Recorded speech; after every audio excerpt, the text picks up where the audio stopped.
अपनात्माओं, आपको ये सत्यनारायण कथा सुना रहा है ये दास। सत्यनारायण का अर्थ होता है अविनाशी परमात्मा। नारायण का अर्थ होता है जल के ऊपर आकर निवास करने वाला। अब हमने श्री विष्णु जी को सत्यनारायण मान लिया, शेषनाग के ऊपर लौट रहे हैं इसलिए नारायण मान लिया। ये हमारी बुद्धि का सतर कमजोर था, क्योंकि हमने ज्ञान ठीक ना मिला। प्रत्येक युग में वो परमात्मा पूर्ण ब्रह्म सत्य पुरुष सत्यनारायण, सत्य माने अविनाशी, नारायण माने जल के ऊपर आकर प्रकट होने वाला वो परमात्मा। सतलोक से चलकर आते हैं, प्रत्येक युग में लीला करते हैं। एक कमल के फूल पर, कमल का फूल तो जल में ही होता है, सरोवर में आके एक शिशु रूप धारण करके निवास करते हैं, जिस कारण से वो नारायण कहलाते हैं। और सत्य अविनाशी हैं ही वो, हम उसको सत्य साहिब बोलते हैं। अब आपको ये सत्यनारायण सुनाए जा रही सत्यनारायण की कथा है। अभी तक हमें ये नकली गुरु आचार्य शंकराचार्य ऋषि मंडलेश्वर ये नकली कथा सुनाया करते, श्री विष्णु जी को सत्यनारायण बताया करते। और विष्णु जी खुद कहते हैं हमारी तो जन्म मृत्यु होती है, हम अविनाशी नहीं है। तो पुण्यात्मा, ये हमारे को यानी धोखे में रखे और सही माल हमारे को नहीं दिया, गलत माल बेच गई है, नकली। अब फिर क्या बताते हैं परमात्मा। अब ये सत्यनारायण है जो दास आपको सुना रहा है। पुण्यात्माओं, अब बालक नहीं, इतना बुद्धिमान मानव बनाया परमात्मा ने पहले तो। लेकिन इस शिक्षा का आपको शिक्षा की आनी भी खूब हुई है, क्योंकि इतना बेईमाना छा गया, ये जीव इतना गिरावट में आ गया, वह भाव खत्म हो गया।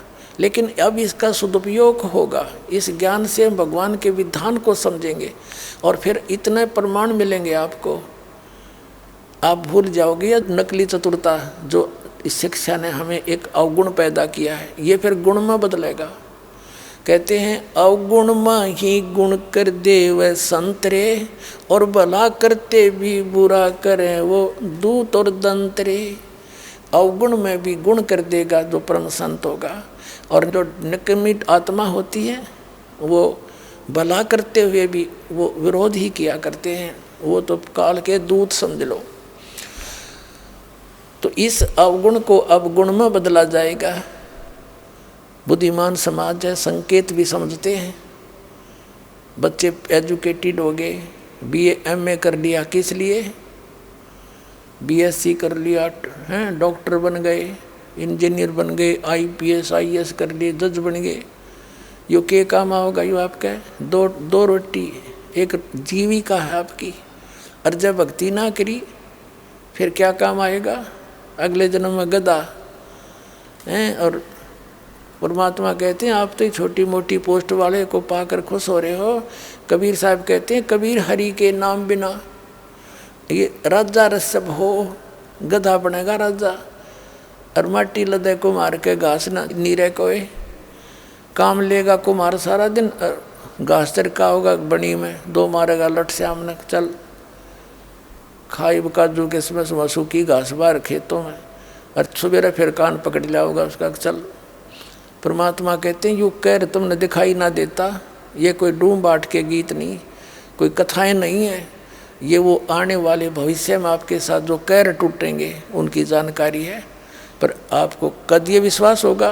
और इतने बड़े दुख से आपको परमात्मा बचाना चाहते हैं क्योंकि आप उसके बच्चे हो।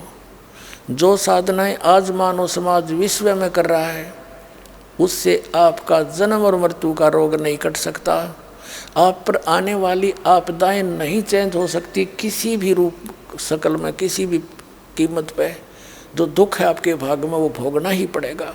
और जो आपके भाग में सुख है, जिसको नकली सुख मानो वो भी आपको मिलता ही रहेगा।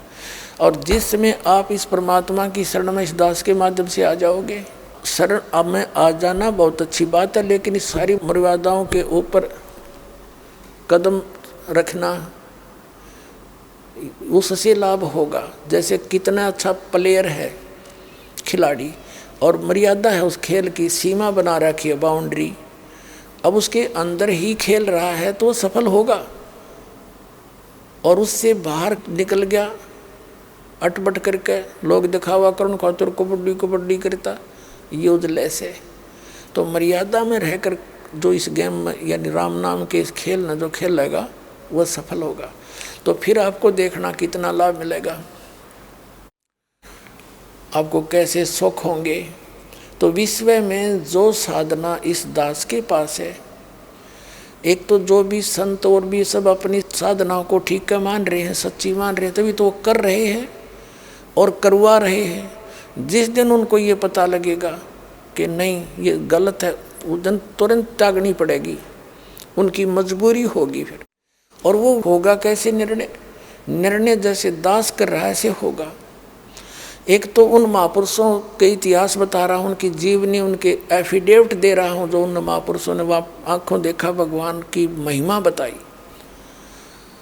और दूसरा उन सदग्रंथों में प्रमाण दिखा रहा हूँ जिनको आप सत्य मानते हो, जैसे गुरु ग्रंथ साहिब को सिख लोग मानते हैं और बाईबाला वाली जन्म साखी को सत्य मानते हैं। उन्हीं में प्रमाणित करता हूँ कि ये मंत्र है जो नानक जी ने जाप किया और इससे मोक्ष होगा। वो मना क्यों किया था वो भी प्रमाण आपको दिया जाता है। इसलिए मना किया था कि पहले पार पूर तक कोई होना नहीं था, क्योंकि ज्ञान नहीं था इनको, भगवान हमने मान्या नहीं, भगवान आकर चले गए। अब इस ज्ञान से हम परमात्मा को परमात्मा स्वीकार करके आगे बढ़ेंगे और अब ये मंत्र काम करेंगे। तो इसलिए वो सतनाम 2 अक्षर का मंत्र अब बताया जाएगा, अब दिया जाएगा। और पहले उन महापुरुषों ने यही जाप कर रखा, तो प्रमाणित हो जाएगा हृदय में हमारे, यह बात पक्की जस जाएगी कि सचमुच साधना यही है। इसमें 2 बात है। एक तो ये विश्वास हो कि ये ज्ञान जो दास दे रहा सही है, ये प्रमाणित करके देता है, और उस ज्ञान से ये भी प्रमाणित होगा कि भगवान यही है, कबीर इज गॉड। तीसरा ये विश्वास होना चाहिए कि जो साधना हम कर रहे हैं, जिस मार्ग पर हम चल रहे हैं, ये सच्चा है। मोक्ष तो 2 मिनट का काम है, मोक्ष में तो कोई बाधा ही नहीं है। तो ये तीनों कंसेप्ट क्लियर इस बरवाला आश्रम में होंगे, इस पृथ्वी पर की तो है नहीं। आप भी समझो और औरों को भी बताओ, अपने भाई बहनों का भ्रम मिटाओ और यहाँ लाओ। बोलो सतगुरुदेव।